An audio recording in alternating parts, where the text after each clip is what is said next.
ফেরাউন শব্দের অর্থ হচ্ছে এটা একটা রাষ্ট্রীয় পদ, যেমন প্রেসিডেন্ট, প্রাইম মিনিস্টার এমন পদ আছে। ফেরো বা ফেরাউন এটা হচ্ছে একটা রাষ্ট্রীয় পদের নাম।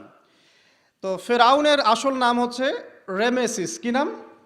রেমেসিস। রেমেসিস 1, রেমেসিস 2 এরকম করে নাম থাকে আর কি। আর যে ফেরাউনের মমিটা আমরা পেয়েছি তারও একটা নাম আছে। তার নাম হচ্ছে, আমি এনসাইক্লোপিডিয়া ব্রিটানিকা থেকে এটা পেয়েছি, তার নাম হচ্ছে মনেপ্তাহ। যে ফেরাউনের মমিটা আমরা পেয়েছি এর নাম হচ্ছে মনেপ্তাহ, তার মূল নাম। তাকে রেমেসিস বলা হতো, আর তার টাইটেল হচ্ছে ফেরো বা ফেরাউন। ঠিক আছে? এখন এই ফেরাউনদের সময় ইউসুফ আলী ইসলামের রেখে যাওয়া সেই যে বনু ইসরাইল, এরা আর উন্নত জীবনযাপন করতে পারলো না। তারা দাসত্বের শৃঙ্খলা আবদ্ধ হলো, তাদের উপর জুলুম নির্যাতন শুরু হতে লাগলো। এক পর্যায়ে ফেরাউন তাদেরকে ডিভাইড অ্যান্ড রুলের মতো করে সমাজে নিপীড়িত করতে লাগলো। আর ফেরাউনের অনেক পাপ ছিল, যে পাপটা আমরা আসলে অল্প কথায় ব্যাখ্যা করতে পারবো না। এক কথায়, সে নিজেকে আল্লাহ দাবি করেছিল। তারপরে সে সমাজের মধ্যে শিরকের প্রচলন ঘটাতো। সে কন্যা সন্তানদেরকে জীবিত রাখতো, পুত্র সন্তানদেরকে হত্যা করে ফেলতো। সে সমাজের মানুষদেরকে বিভক্ত করত, দুর্বলের উপর সবলের অত্যাচার চালাতো।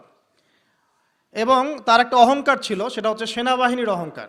সে মনে করতো যে সে ওই সময়কার সুপার পাওয়ার, তাকে কেউ পরাজিত করতে পারবে না। ঠিক এখনকার বিশ্বের পরাশক্তিগুলোর মতোই তার দাম্ভিকতা ছিল আর কি। তো একটা কথা বলে নেই, এই ফেরাউন এবং মূসা আলাইহিসসালাম, এই ফেরাউন যখন বনু ইসরায়েলকে নির্যাতন করতে লাগলো, তখন আল্লাহ পাক একজন নবী পাঠালেন, তার নাম কি? মূসা আলাইহিস সালাম। আর মূসা আলাইহিস সালাম আর ফেরাউনকে নিয়ে কোরআনুল কারীমে প্রায় 44টা সূরার মধ্যে কথা আছে। আমি হিসাব করে দেখেছি এবং আমি টুকটাক ঘাটাঘাটি করে দেখেছি যে প্রায় 44টা সূরার মধ্যে 532টা আয়াত আছে মূসা এবং ফেরাউনকে নিয়ে। কথা বুঝতে পারছেন? 532টা। কোরআনের টোটাল আয়াত কত? একদম ভুল উত্তর, 6236। 6000 কত? 236। মতবিরোধ আছে, তবে 6236টা আয়াতের পক্ষে শক্ত দলিল আছে। তো এটাকে পার্সেন্টেজ দিয়ে করবেন, যারা ম্যাথামেটিক্স পারেন তারা তো খুব সহজেই পারবেন। তো পার্সেন্টেজ করলে দেখবেন যে 8.53% আয়াত মূসা এবং ফেরাউনকে নিয়ে। 100%-এর মধ্যে প্রায় 8.5 বা 9% আয়াত কাকে নিয়ে? মূসা এবং ফেরাউনকে নিয়ে। এমনি এমনি তো আল্লাহ পাক এই কাজটা করবেন না, নিঃসন্দেহে। এর মধ্যে একটা শিক্ষা বা মেসেজ আছে, সেটা হলো আমাদের জন্যে, উম্মতে মুহাম্মাদির জন্যে যেই সব জাতির মধ্যে সবচেয়ে বেশি শিক্ষা আছে, তার মধ্যে সবচেয়ে ইম্পর্টেন্ট হচ্ছে মূসা এবং ফেরাউনের সময়। মূসা এবং ফেরাউন, এই ঘটনার মধ্যে যে শিক্ষাগুলো আছে, এটা আমাদের জন্য সবচেয়ে বেশি ইম্পর্টেন্ট। এই জন্য এত বেশি আয়াত নাজিল করা হয়েছে। কোরআনের যে কোনো সূরা খুলবেন দেখবেন মূসা আর ফেরাউন, মূসা আর ফেরাউন। কী কারণ? এমনি এমনি? নিঃসন্দেহে শেষ জামানে আমরা যারা বাস করব, তাদের জন্য এই ঘটনার মধ্যে বিশাল কিছু শিক্ষা আছে। শিক্ষাগুলো আমরা ইনশাল্লাহ আজকে জানব। তো এখন মূসা আলাইহিস সালাম এই ফেরাউনের যুগে জন্ম লাভ করলেন। তবে ফেরাউনকে জ্যোতিষীরা বলেছিল আগেই যে ওই শাম দেশ থেকে একটা আগুন আসছে যে তোমার সিংহাসনকে পুড়িয়ে ফেলবে। এর ফলশ্রুতিতে ফেরাউন যেটা করলো, সমস্ত পুত্র সন্তান যারা হতো এদেরকে তারা জবাই করে হত্যা করত। তো যখন জনগণ বলল যে কাজটা খুব খারাপ, প্রতিবাদ শুরু হলো, তখন 1 বছর গ্যাপ দেওয়া শুরু করলো। 1 বছর মারবে, আর 1 বছর রাখবে, আর 1 বছর মারবে, আর 1 বছর রাখবে। যেই বছর মারলো না, সেই বছর জন্ম লাভ করলো মূসা আলাইহিস ইসলামের ভাই হারুন আলাইহিস সালাম। ঠিক আছে? উনিও কিন্তু নবী ছিলেন। আচ্ছা, আর যে বছর মারার কথা, সেই বছর জন্ম লাভ করলেন মূসা আলাইহিস সালাম। এখন আমি খুব শর্ট করে বলছি, অনেক ডিটেলস বলতে গেলে 3টা বেজে যাবে, আজকে আসরও হতে পারে। তো এখন যে বছর মারার কথা, সেই বছর জন্ম লাভ করলেন মূসা আলাইহিস সালাম। এখন মূসা আলাইহিস সালামের মা কিন্তু তখন খুব শঙ্কিত, ফেরাউন তার সন্তানকে হত্যা করবে। আল্লাহ রাব্বুল আলামিন কোরআনের মধ্যে বলেছেন সূরা কাসাসের মধ্যে। কোন সূরা? সূরা কাসাস। আমি 2টা সূরার নাম বলছি, আজকে বাসায় গিয়ে পড়বেন। এই 2টা সূরার মধ্যে সবচেয়ে বেশি হিস্ট্রি আছে মূসা এবং ফেরাউন এই বিষয়টার উপরে। একটা সূরার নাম হচ্ছে সূরা তাহা, এখানে সুন্দর করে ধারাবাহিকভাবে গল্পটা দেওয়া আছে।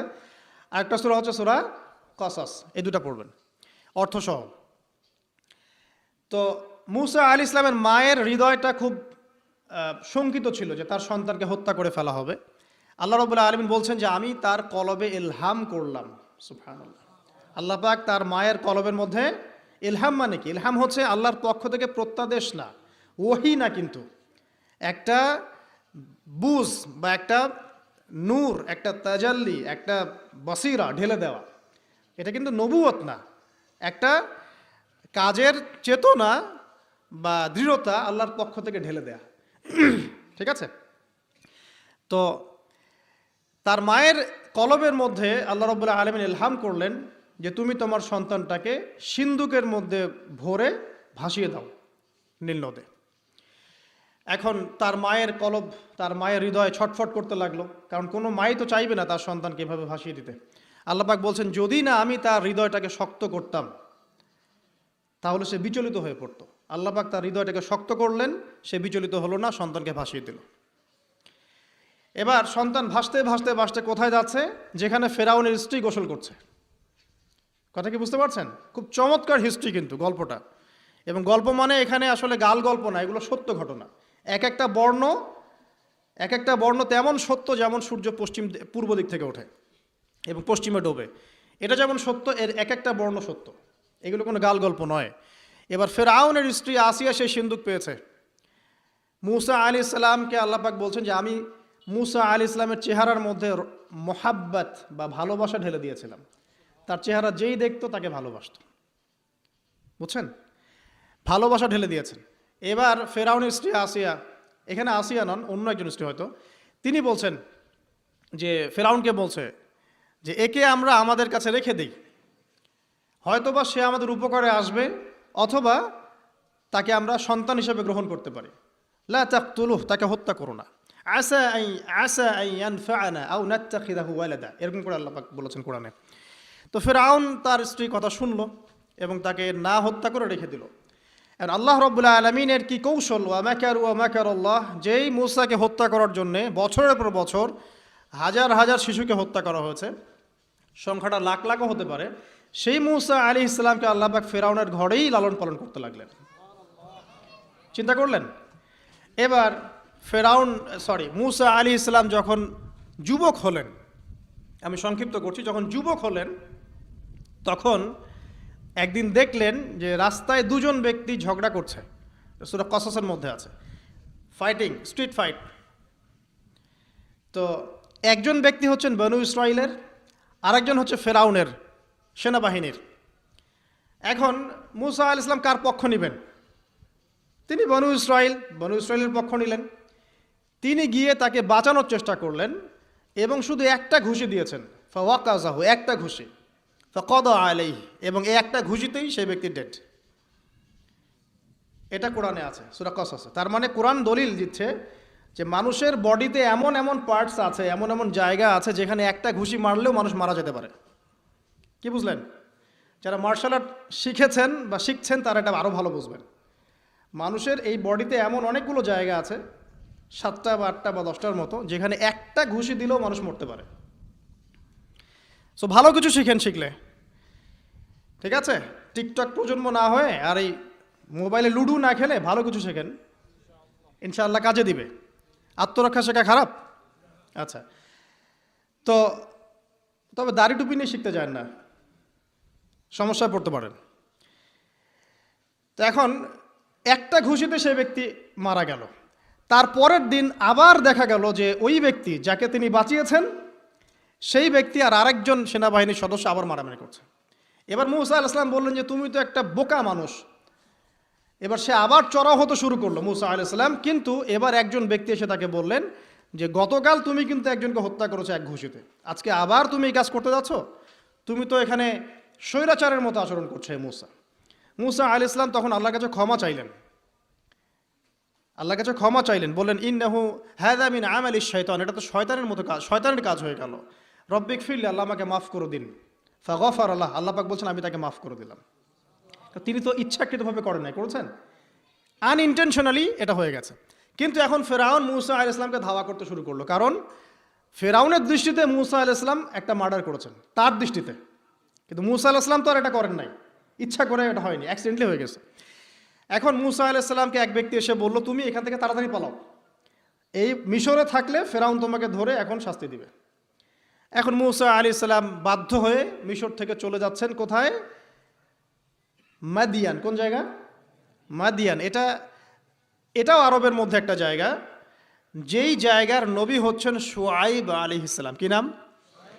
আচ্ছা, এবার শুআইব আলাইহিস সালামের সেই কওমে মুসা আলাইহিস সালাম গেলেন, না খাবার আছে, না পানি, না কাপড়, কিছুই নাই, একদম রিক্ত হস্ত। সেখানে গিয়ে তিনি দেখলেন যে এমনই একটা জলাশয়, হয়তোবা আল্লাহ ভালো জানেন, সেই জলাশয়ের কাছে কিছু মানুষ পানি পান করাচ্ছে গবাদি পশুদেরকে। আমি কি বুঝাতে পারছি? আচ্ছা, তো দূরে দুজন মেয়ে দাঁড়িয়ে আছে। এই দুজন মেয়ে অনেকক্ষণ থেকে দাঁড়িয়ে আছে, তারা পানি পান করাতে পারছে না। মুসা আলাইহিস সালাম অনেকক্ষণ থেকে অবজার্ভ করছেন যে মেয়ে দুটো পানি পান করাতে পারছে না গবাদি পশুদেরকে। তিনি প্রথমে একটু অস্বস্তি বোধ করলেন, তারপরে আবার গেলেন তাদের কাছে, গিয়ে বললেন কি সমস্যা। তখন সেই মেয়েরা বলল, যতক্ষণ পর্যন্ত আমার কওমের লোকেরা এখান থেকে সরে যায় না, ততক্ষণ আমরা পানি পান করাতে পারি না, কারণ আমরা দুর্বল, মেয়ে মানুষকে টাইম দিচ্ছে না আর কি। আর এদিকে আমাদের বাবা অত্যন্ত বৃদ্ধ মানুষ, বাসায় পড়ে আছেন একা। তখন মুসা আলাইহিস সালাম যুবক ছিলেন এবং তিনি কিন্তু শক্তিশালী ছিলেন, কওয়িউন আমিন, বিশ্বস্ত এবং শক্তিশালী। ওই যে এক ঘুষিতে মানুষ মারা মানুষ, কি মনে করছেন? তো তিনি এবার ওই গবাদি পশুদেরকে নিয়ে এসে পানি পান করালেন। পানি পান করিয়ে তিনি একটা গাছের ছায়ায় গিয়ে বসলেন। এই প্রত্যেকটা কথা কিন্তু কোরআনে আছে, প্রতিটা কথাই। সূরা কসস পড়েন, সূরা তহা পড়েন। গাছের ছায়ায় বসে তিনি একটা দোয়া করছেন, এবার হাত উঁচু করে দোয়া করছেন, রব্বি, হে আমার প্রতিপালক, ইন্নী লিমা আনজালতা ইলাইয়া মিন খায়রিন ফাকির। হে আল্লাহ, আপনি আমার প্রতি যে রহমত বা যে করুণা বর্ষণ করবেন, এর জন্য আমি ফকির হয়ে বসে আছি। দোয়ার ভাষাটা শুনছেন? আল্লাহ, আপনি আমার প্রতি যে করুণা বর্ষণ করবেন, আমি এর জন্য ফকির হয়ে বসে আছি। তো প্রত্যেকটা নেক কাজ করার পরে এরকম দোয়া করা সুন্নত, দোয়া কবুল হয়ে যাবে ইনশাআল্লাহ। দোয়া সাথে সাথে কবুল হয়ে গেল। এখন ওই দুইজন মেয়ের মধ্যে একজন মেয়ে হেঁটে হেঁটে আসছে। ওই মেয়ে কিভাবে হেঁটে এসেছে সেটাও কোরআন বলেছে, কিভাবে হেঁটে এসেছে সেটাও কোরআনে বলেছে সূরা কসাসের মধ্যে। সূরা কসাসে আল্লাহ পাক বলছেন, ওই দুইজন মেয়ের মধ্যে একজন হেঁটে হেঁটে আসলো লাজুক পায়ে। কেমন পায়ে? লাজুক পায়ে। যেই চলাফেরা আপনি এখনকার মেয়েদের মধ্যে দেখতে পারবেন না। এখনকার মেয়েদের হাঁটার মধ্যে লজ্জা আছে, লজ্জাশীলতার সাথে লাজুক ভঙ্গিতে সেই মেয়ে হেঁটে হেঁটে আসলো। আল্লাহ পাক সেই কথাটাও কোরআনে বলেছেন। তো যে জায়গায় আসছিলাম, ওই মেয়ের হেঁটে আসাটা আল্লাহ রাব্বুল আলামিন ব্যাখ্যা করেছেন। সেই মেয়ে, দুইজন মেয়ের একজন মেয়ে হেঁটে হেঁটে আসছে মুসা আলাইহিস সালামের কাছে লাজুক ভঙ্গিতে, লজ্জায় মুখ নত করে, লজ্জাশীলতার সাথে এসে বলছেন যে আমার বাবা আপনাকে ডাকছে। তার বাবা কে? শুআয়ব আলাইহিস সালাম। আমার বাবা আপনাকে ডাকছে। এবার তিনি গেলেন শুআয়ব আলাইহিস সালামের কাছে, গিয়ে তার কিসসা বা কাহিনীটা বললেন। শুআয়ব আলাইহিস সালামও কিন্তু একজন নবী এবং জবরদস্ত নবী। বলে রাখি, শুআয়ব আলাইহিস সালামের কওম সর্বপ্রথম সেই কওম ধ্বংস করা হয়েছিল। সর্বপ্রথম পৃথিবীতে ভূমিকম্প দিয়ে যে কওমকে ধ্বংস করে দেওয়া হয়েছে সেটা হচ্ছে শুআয়ব আলাইহিস সালামের কওম। আর তিনটা বড় বড় ভূমিকম্প আমাদের সামনে অপেক্ষাও করছে শেষ জামানায়। তিনটা হবেই, একটা পৃথিবীর পশ্চিম দিকে, একটা পৃথিবীর পূর্ব দিকে। আর পূর্ব দিক বলতে কিন্তু আমাদের দিক, Indonesia, Malaysia, Bangladesh, Pakistan, Sri Lanka, India, এই পুরো জায়গা হচ্ছে পূর্ব দিক। আর পশ্চিমা সভ্যতা তো বোঝেন, পশ্চিম কোন দিকে। আর একটা হবে পৃথিবীর মাঝখানে। মাঝখান কোনটা? এই যে জাজিরাতুল আরব, এখানে একটা হবে। এটা হবেই, কোনো বিজ্ঞানী ঠেকাতে পারবে না। তো শুআয়ব আলাইহিস সালামের কওম সেই কওম যাকে ভূমিকম্প দিয়ে ধ্বংস করা হয়েছিল। তো এখন মুসা আলাইহিস সালাম তার কাছে গিয়ে তার ঘটনাগুলো বললেন। শুআয়ব আলাইহিস সালাম তাকে বললেন, ঠিক আছে, আমার মেয়ের একটা দাবি। আমার মেয়ে বলেছে যে তুমি হচ্ছ বিশ্বস্ত এবং শক্তিশালী, তোমাকে যেন আমি আমার কাজে নিয়োগ করি। আসলে মেয়ে বাবাকে ইঙ্গিত একটা মানে মনের ভাব ব্যক্ত করেছে আর কি। তখন তার বাবা সেই ভাবটা বুঝতে পেরেছেন। তিনি বলেছেন, ঠিক আছে, আমি আমার এই মেয়ের সাথে তোমাকে বিয়ে দিব। শর্ত কি? শর্ত হচ্ছে তোমাকে 8 বছর আমার এখানে কাজ করতে হবে। 8 বছর, কত বছর? 8 বছর কাজ করার বিনিময়ে আমি তোমাকে আমার মেয়ের সাথে বিয়ে দিচ্ছি। আর যদি তুমি চাও তাহলে 10 বছর পূর্ণ করতে পারো। ঠিক আছে? তো মুসা আলাইহিস সালাম বলেন, ঠিক আছে, আমাদের মাঝে আল্লাহ পাক সাক্ষী হিসেবে যথেষ্ট। এবার সেখানে মুসা আলাইহিস সালাম তার সংসার শুরু করলেন। 10 বছর অতিবাহিত হলো। তারপরে এখন মিশরে ফিরে যাওয়ার পালা। মুসা আলাইহিস সালাম তার স্ত্রীকে নিয়ে কোথায় যাচ্ছেন এখন? মিশর, তার হোম টাউন, ঠিক আছে, মাদারল্যান্ড। কিন্তু যাত্রা পথে তুয়া উপত্যকায় বিভিন্ন কিতাবে এসেছে তার স্ত্রীর প্রসব বেদনা শুরু হয়। তখন তিনি আগুন তালাশ করতে থাকেন। আগুন তালাশ করতে করতে আস্তে আস্তে তিনি এমন একটা জায়গার দিকে চলে যান তুয়া উপত্যকায়, যেখানে দেখেন যে গাছের উপর আগুন জ্বলছে। এবং তখন আগুনকে ফলো করতে করতে হঠাৎ তিনি এক গায়েবী আওয়াজ শুনতে পান। আওয়াজটা হচ্ছে এমন, আমি একটু পড়ে শোনাই। আওয়াজটা হচ্ছে এমন যে ইন্নি আনা রব্বুক ফাখলা'না আলাইক ইন্নাকা বিল ওয়াদিল মুকদ্দাসি তুয়া। এই আওয়াজটা আল্লাহ পাকের। কার আওয়াজ? সুবহানাল্লাহ। আল্লাহ পাক মুসা আলাইহিস সালামের সাথে কথা বলছেন এই জায়গায়। আল্লাহ পাক বলছেন, নিশ্চয়ই আমি তোমার রব, তোমার জুতা খুলে ফেলো, কারণ তুমি একটা পবিত্র উপত্যকায় আছো। চিন্তা করতে পারেন? ওয়া আনা আখতারতুকা, এবং আমি তোমাকে বাছাই করেছি হে মুসা, ফাসতামি লিমা ইউহা, তুমি খুব মনোযোগ দিয়ে শোনো, আমি তোমার কাছে যা ওহী করছি এটা মনোযোগ দিয়ে শোনো। ইন্নানি আনা আল্লাহ, নিশ্চয়ই আমি আল্লাহ। আল্লাহ বলছেন ইন্নানি আনা আল্লাহ, নিশ্চয়ই আমি আল্লাহ। লা ইলাহা ইল্লা আনা, আল্লাহ বলছেন আমি ছাড়া কোনো ইলাহ নেই। ফা'বুদনি, আমার ইবাদত করো। ওয়া আকিমিস সালাতা লিযিকরি, আমার স্মরণের জন্য সালাত কায়েম করো। ইন্নাস সাআতা লাআতিয়াতুন, নিশ্চয়ই কিয়ামত অবশ্যই আসবে। আকাদু উখফিহা, আমি এটাকে গোপন রেখেছি। লিতুজজা কুল্লু নাফসিন বিমা তাসআ, যাতে করে প্রত্যেক নফসকে তার প্রতিদান দেয়া যায়। ফালা ইয়াসুদ্দান্নাকা আনহা মান লা ইউমিনু বিহা ওয়াত্তাবা'a হাওয়াহু ফাতারদা, যারা প্রবৃত্তির অনুসরণ করে তারা যেন তোমাকে এই বিষয়টার প্রতি ঈমান আনা থেকে দূরে রাখতে না পারে। আল্লাহ পাক এই পর্যন্ত বললেন। এরপর আল্লাহ বলছেন, ওয়ামা তিলকা বিয়ামিনিকা ইয়া মূসা, মূসা তোমার ডান হাতে এটা কি? মূসা আলাইহিস সালাম বলছেন যে ক্বালা হিয়া আসায়া, এটা আমার লাঠি। তার সাথে কি ছিল? একটা লাঠি। আতাওয়াক্কাউ আলাইহা ওয়া আহুশু বিহা আলা গনামি ওয়া লিয়া ফিহা মাআরিব উখরা, এই লাঠি দিয়ে আমি গাছের ডাল ছাঁটি, গবাদি পশুদেরকে চড়াই, এছাড়া আমি আমার বিভিন্ন কাজে লাঠি ব্যবহার করি। আল্লাহ পাক বলছেন, ক্বালা আলকিহা ইয়া মূসা, মূসা এটা নিক্ষেপ করো দেখি, হাত থেকে ছুঁড়ে মারো। মূসা আলাইহিস সালাম ছুঁড়ে মারলেন। ফাআলকাহা, তিনি ছুঁড়ে মারলেন। ফাইযা হিয়া হাইয়াতুন তাসআ, সাথে সাথে লাঠিটা ছোটাছুটি শুরু করলো সাপের মতো। অন্য সূরায় আছে এই দৃশ্য দেখার সাথে সাথে মূসা আলাইহিস সালাম উল্টা দিকে দৌড় দিয়েছিলেন। স্বাভাবিক, ভয় পাওয়া স্বাভাবিক। তো তখন আল্লাহ পাক বলেছিলেন যে তুমি ভয় পেও না, আমার কাছে নবীগণ ভয় পায় না। ঠিক আছে, অন্য সূরায় এগুলো আছে, আমি শর্ট করে বলছি। এরপরে আল্লাহ পাক বললেন, ক্বালা খুযহা ওয়ালা তাখাফ, তুমি এটাকে ধরো, এটাকে ভয় পেও না। সানুঈদুহা সিরাতাহাল উলা, তুমি ধরা মাত্রই সেটা আবার লাঠিতে রূপান্তরিত হবে।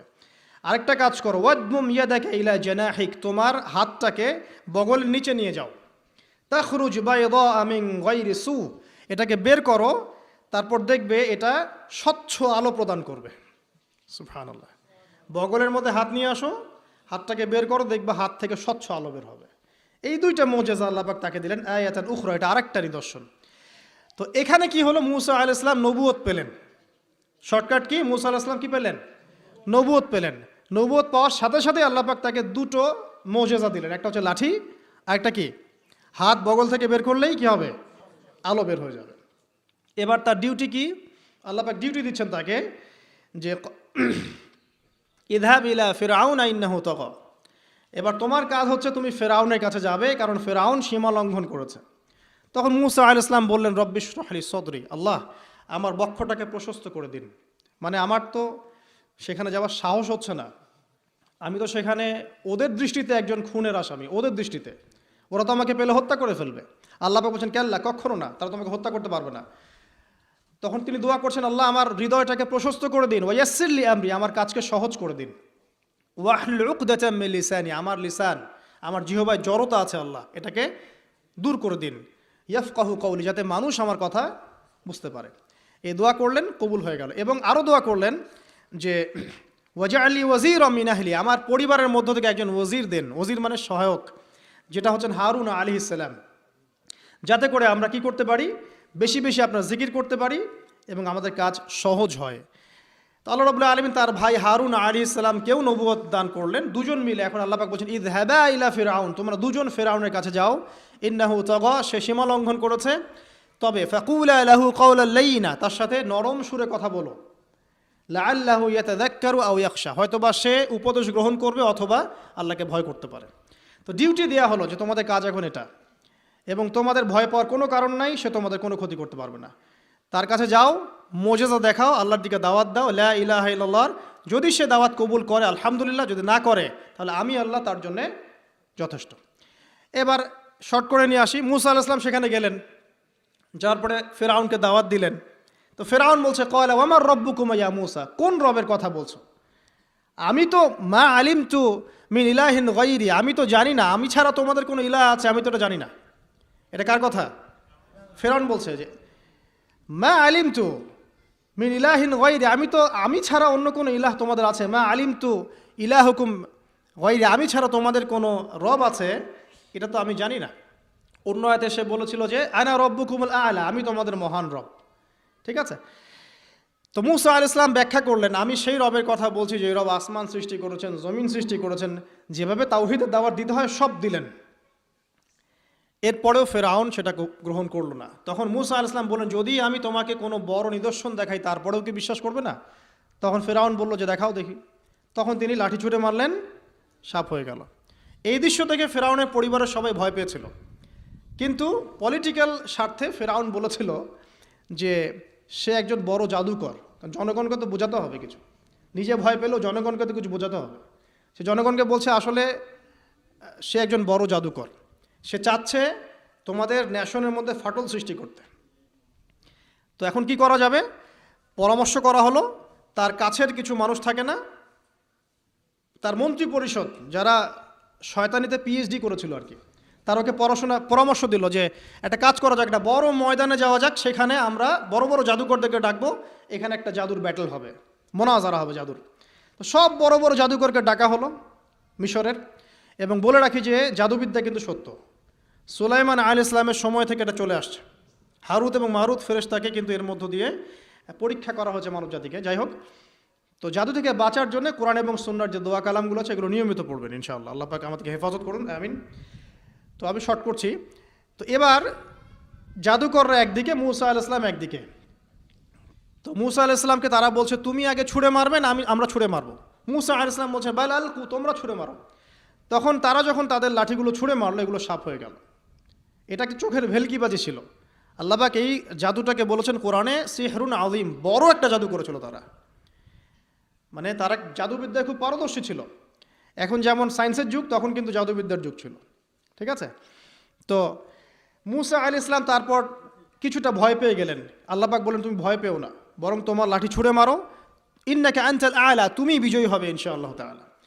এরপর মুসা আলাইহিস সালাম লাঠি ছুঁড়ে মারার সাথে সাথেই তার লাঠিটা যে সাপে রূপান্তরিত হলো, এই সাপটা বাকি সব সাপকে খেয়ে ফেললো। এই দৃশ্য দেখার সাথে সাথেই ওই জাদুকর যারা ছিল, সবচেয়ে বড় বড় জাদুকর, একটা সমাজে সবচেয়ে বড় বড় জাদুকর, সাথে সাথে মুসলিম হয়ে গেল। বললো যে ক্বালা আমান্না বিরব্বি হারুন ওয়া মুসা, আমরা মুসা এবং হারুনের রবের প্রতি ঈমান নিয়ে আসলাম। তখন ফিরআউন বলল যে ও আচ্ছা, তাহলে ইন্নাহু কাবীরুকুম আল্লামাকুমুস সিহর, তাহলে মুসাই হচ্ছে তোমাদের লিডার, যে তোমাদেরকে জাদু শিখিয়েছে। তাহলে পলিটিক্যাল লোকজনের কথাগুলো এরকমই হয়, সত্য কখনো স্বীকার করতে যাবে না। তো যে তাহলে মুসাই মনে হয় তোমাদের চেয়ে বড় জাদুকর, তাহলে তোমাদের শাস্তি দিব এবার আমরা। কি শাস্তি? ওই যে শুলদণ্ড দিয়ে ডান দিকের হাত বাম দিকের পা কেটে ফেললো। চিন্তা করতে পারেন, একদিকের হাত একদিকের পা কেটে শুলদণ্ড দিয়ে ঝুলিয়ে রাখলো। তখন এই জাদুকররা এমন একটা কথা বলেছে যেটা পড়লে আমরা চোখ দিয়ে পানি পড়ে যায়।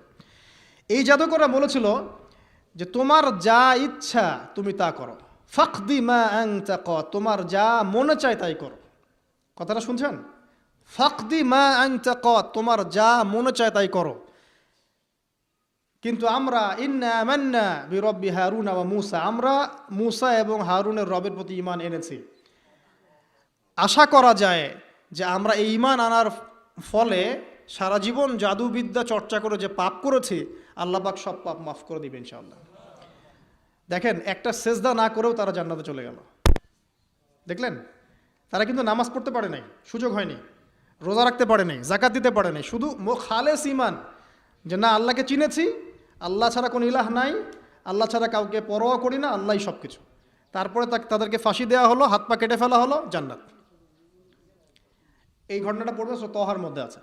যাই হোক, এখন এভাবে যখন মূসা আলাইহিস সালামকে পরাজিত করতে পারলো না, মূসা আলাইহিস সালাম তাদেরকে সময় দিলেন, তওবা করে ফিরে আসো, আল্লাহ পাক মাফ করে দিবেন। কিন্তু ফেরাউন এবং তার দলবল এগুলো সহ্য করলো না, বরং ফেরাউন টিটকারি করছিল, এই হামান তুমি আছো? হামান বলছে হ্যাঁ আছি, আমার জন্য একটা বড় প্রাসাদ নির্মাণ করো, ইট পোড়াও, আমার জন্য উঁচু প্রাসাদ তৈরি করো, যাতে আমি উকি মেরে দেখতে পারি মূসার রব কোথায় আছে। কথা বুঝতে পারছেন? আমার কাছে মনে হয় হয়তোবা, আল্লাহু আলাম, হয়তোবা এই আয়াতটা মিশরের পিরামিডের দিকে ইঙ্গিত করছে, হয়তোবা, আমি জানি না সঠিক, আমি মানে 100% নিশ্চিতভাবে বলতে পারবো না, কিন্তু আমার কাছে মনে হয় হয়তোবা এটা সেই সময়কারই ঘটনা, যে হামান ইট পুরাতে থাকো, ইট এবং পাথর পোড়াও, উঁচু উঁচু উঁচু একদম সর্বোচ্চ এক কিছু তৈরি করো, প্রাসাদ তৈরি করো, যাতে করে আমি তার উপরে উঠে মূসার ইলাহকে দেখতে পারি। এটা কার কথা ছিল? ফেরাউনের। এটা করাও হয়েছে। এরপরে 9টা আযাব আল্লাহ পাক দিয়েছেন। কয়টা? 9টা। একবার সতর্ক করা হয়, যদি না শোনে আল্লাহ পাক আযাব দিলেন রক্তের, সমস্ত পানি রক্ত হয়ে গেল। এবার ফেরাউন এবং তার লোকজন এসে বলে আমরা তওবা করব, মূসা তুমি দোয়া করো আল্লাহর কাছে, আল্লাহ যেন সরিয়ে দেয়। মূসা আলাইহিস সালাম দোয়া করেন, আযাব সরে যায়, তারা আবার নাফরমানি শুরু করে। কথা বুঝতে পারছেন? তারপরে আযাব আসলো ব্যাঙের, সবখানে ব্যাঙ দিয়ে ভর্তি। তারপরে আবার তওবা করার প্রত্যয় ব্যক্ত করলো, তওবা করলো না, আবার আযাব। এরপরে আযাব উকুনের, কিসের? উকুন। এভাবে একটা একটা করে আসতে থাকলো। এবার প্লেগ, তারপর ফড়িং। প্লেগ এমনভাবে এসেছিল যে একদিনেই 70,000 মানুষ মারা গেছে। তো এভাবে 9টা আযাব আল্লাহ পাক দিলেন, কিন্তু ফেরাউন কিছুতেই ঈমান আনলো না। এবার সবশেষ পালা। সর্বশেষে মূসা আলাইহিস সালাম বললেন যে বনু ইসরাইলকে আমার সাথে যেতে দিবা কিনা সেটা বলো। তো এখন যেহেতু অনেক মানুষ মারা যাচ্ছে প্লেগে, সবশেষে গিয়ে মূসা আলাইহিস সালামের কাছে ফেরাউন এবং তার এই যে হামান, কারুন, যারা ছিল, এরা নমনীয় হলো এবং বলল ঠিক আছে, তোমরা বনু ইসরাইলকে নিয়ে এখান থেকে বের হয়ে যাও, মিশরে আমরা আর কোনো আপদ চাই না, তোমরা চলে যাও এখান থেকে। এবার যখন মূসা আলাইহিস সালাম এবং বনু ইসরাইল এখান থেকে বের হয়ে যাচ্ছেন, বলা হচ্ছে তাদের সংখ্যা ছিল প্রায় 30 লক্ষ, কেউ বলেছেন 40 লক্ষ। সংখ্যাটা ফ্যাক্ট না, বনু ইসরাইলের একটা বড় কম ছিল, 10 থেকে 20% মানুষ মিশরের বনু ইসরাইল ছিল। তারা এখন বের হয়ে যাচ্ছেন রাতের অন্ধকার শেষ হয়ে ফজরের সময়। ফেরাউনের মাথায় আবার শয়তানি চাপলো, সে বলল না, এদেরকে যেতে দেওয়া যাবে না, যদি চলে যায় ওখানে গিয়ে যদি বিদ্রোহ করে আমাদের উপর হামলা করে, কি করণীয়? ফুল ফোর্স নিয়ে, তার যত সেনাবাহিনী ছিল সমস্ত সেনাবাহিনী নিয়ে ফেরাউন মূসা আলাইহিস সালাম এবং তার কওমকে ধাওয়া করা শুরু করলো পিছন থেকে। এবার মূসা আলাইহিস সালাম যাচ্ছেন, তার কওমকে সাথে নিয়ে, সামনে পড়ে গেল লোহিত সাগর। কোন সাগর? লোহিত সাগর। আর পিছনে ফেরাউনের বাহিনী। এরকম একটা অবস্থায় মূসা আলাইহিস সালামের কওমের কিছু মানুষ বলেছিল ইন্না লামুদরাকুন, হে মূসা আমরা তো ধরা পড়ে গেলাম, আমরা তখন যেতে পারবো না, সামনে সাগর, পিছনে ফেরাউন। এই সময় মূসা আলাইহিস সালাম একটা কথা বলেছিলেন, এই কথাটা যে বলতে পারবে বিপদের সময় আল্লাহ পাক তার সাথে থাকবেন ইনশাআল্লাহ। মূসা আলাইহিস সালাম বলেছেন কাল্লা, ওইরকম একটা অবস্থা তিনি বলছেন কাল্লা, কখনো নয়, ইন্না রব্বি মাইয়া সাইয়াহদিন, আমার রব আমার সাথে আছেন, তিনি আমাকে পথ দেখাবেন। কথা বুঝতে পারছেন? ব্যাস আল্লাহ পাকের সাহায্য নেমে আসলো, তিনি বললেন লাঠি ছুঁড়ে মারো। লাঠি ছুঁড়ে মারার সাথে সাথেই একটা দুইটা না 12টা রাস্তা হয়ে গেল, পানি ভেদ করে, সাগর ভেদ করে। আর এই 12টা রাস্তা দিয়ে, এটা কোনো গাল গল্প নয়, 12টা রাস্তা দিয়ে বনু ইসরাইলের 12টা দল চলে গেল, পার হয়ে গেল। আর ফেরাউন এটা অবাক হয়ে দেখছে। এক পর্যায়ে সেও সিদ্ধান্ত নিল যে আমিও আমার ফোর্স নিয়ে ধাওয়া করব। এই যে সে নামলো লোহিত সাগরের, সাথে সাথে পানি আবার আগের জায়গায়। এক মুহূর্তের মধ্যে, মানে এক দিনে পুরো ফেরাউন এবং ফেরাউনের যত সেনাবাহিনী আছে একদিনের মধ্যেই শেষ, পৃথিবী থেকে চিরবিদায়। আল্লাহ পাক এত চমৎকার করে কথাটা বলেছেন, কাম তারাকু মিন জান্নাতি ওয়া উয়ুন, তারা কতই না বড় বড় জান্নাত মানে বাগান এবং প্রস্রবণ পার হয়ে চলে গেল। ওয়া কুনুজি ওয়া মাকামিন কারীম, কত সুন্দর সুন্দর জায়গা তারা ছেড়ে দিয়ে চলে গেল। এবং তারা ধাওয়া করতে লাগলো ফেরাউন মূসার বাহিনীকে। যখন তারা ডুবে গেল, ফামা বাকাত আলাইহিমুস সামাউ ওয়াল আরদ, তাদের জন্য আসমান এবং জমিনের কোনো সৃষ্টি এক ফোঁটা চোখের পানিও ফেলে নাই। এটা আপনি সূরা দুখানের মধ্যে পাবেন, আরও বিস্তারিত আছে। তো এই যে ঘটনাটা ঘটেছে, এই ঘটনাটা ঘটেছে মুহররম মাসের 10 তারিখে। কয় তারিখে? এই হচ্ছে সেই ঘটনা যার স্মরণে আমরা মুহররম মাসের 10 তারিখে সওম রাখি। কথা কি বুঝতে পারছেন? এটাই সেই ঘটনা, যেই ঘটনার ফলশ্রুতিতে এটাকে স্মরণীয় করে রাখতে আল্লাহ পাক কিয়ামত পর্যন্ত এই আশুরার সওমটাকে রেখে দিয়েছেন। এটা ইহুদিরাও রেখেছে, ইসলাম আসার পূর্বে, মানে নবী সাল্লাল্লাহু আলাইহি ওয়াসাল্লামের শরীয়ত আসার পূর্বেও আগের জাতিরাও এটাকে রেখেছিল।